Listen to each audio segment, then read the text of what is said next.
हे कुंड आहे बुलबुलाचं. त्या कुंडात बलबला बोलतात ते हिंदीमध्ये. असले बलबला कुंड. कुंडात बघा बुलबुल येतात. ते बलबला शब्द आहे. आमचा 17वा दिवस आहे त्यामध्ये हर. आजचा दिवस किती 17वा का 18वा? 17वा. काय माहिती नाही. जाऊ दे, काय करायचं आपल्याला. त्याच्यामुळे आम्ही आता हे कुंडामध्ये आलो. समोर ते मंदिर दिसते, तिथे जायचं आहे. हे बघा, काही परिक्रमावासी निघाले. आम्ही इथं वस्ती करणार आहोत. मंदिर खूप छान आहे.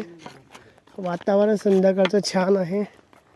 साधारण मी 4 वाजता पोहोचलो इथे.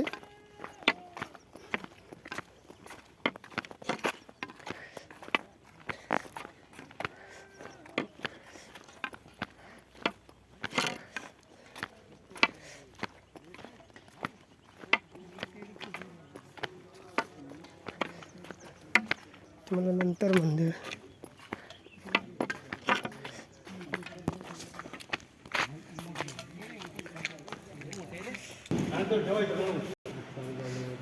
हे बलबला कुंड आहे. इथे अनेक नर्मदे हर अनेक परिक्रमावासी निवासस्थानी आलेले आहेत. मोठा हॉल आहे.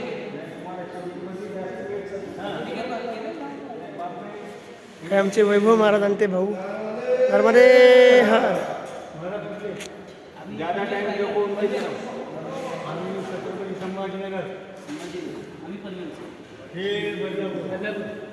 नर्मदे हर.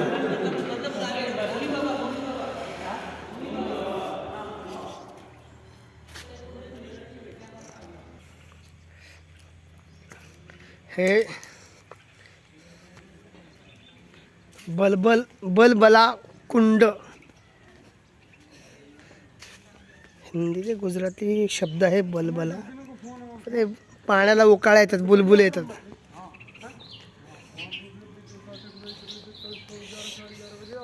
संपूर्ण असा हा एरिया आहे. अगदी ते बघा, हे साधू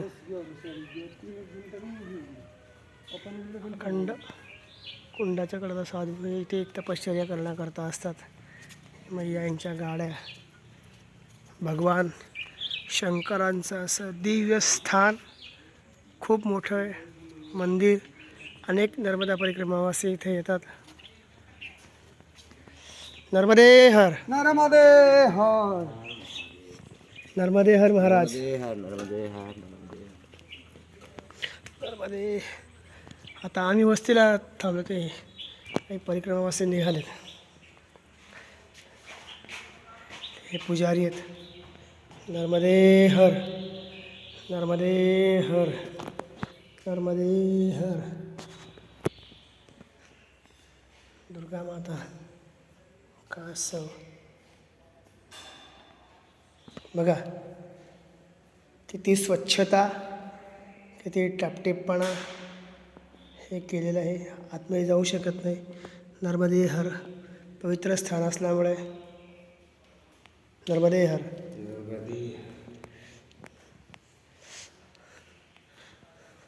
हनुमानजी.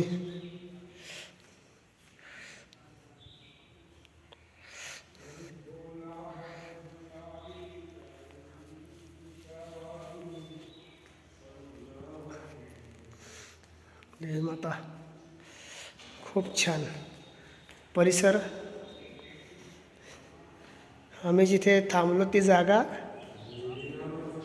तिथे पलीकडे दिसते हॉल, तिथे थांबलो.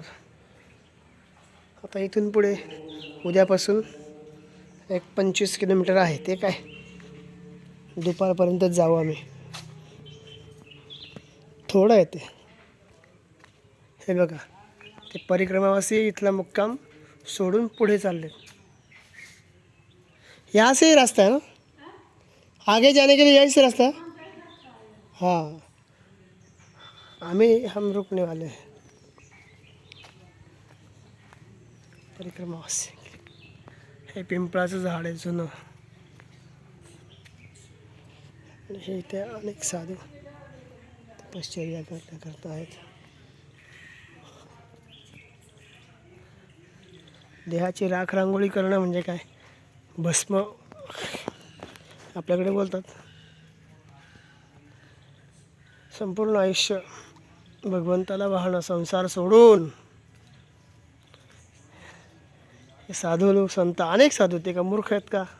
नाही, आम्ही पक्के संसाराला चिकटले. परिक्रमावासी खंड असं हे खूप भारी ठिकाण. संध्याकाळची वेळ काय असेल बघा. अजून एक थोड्या अर्ध्या तासामध्ये खूप वातावरण भारी असेल. नर्मदे हर.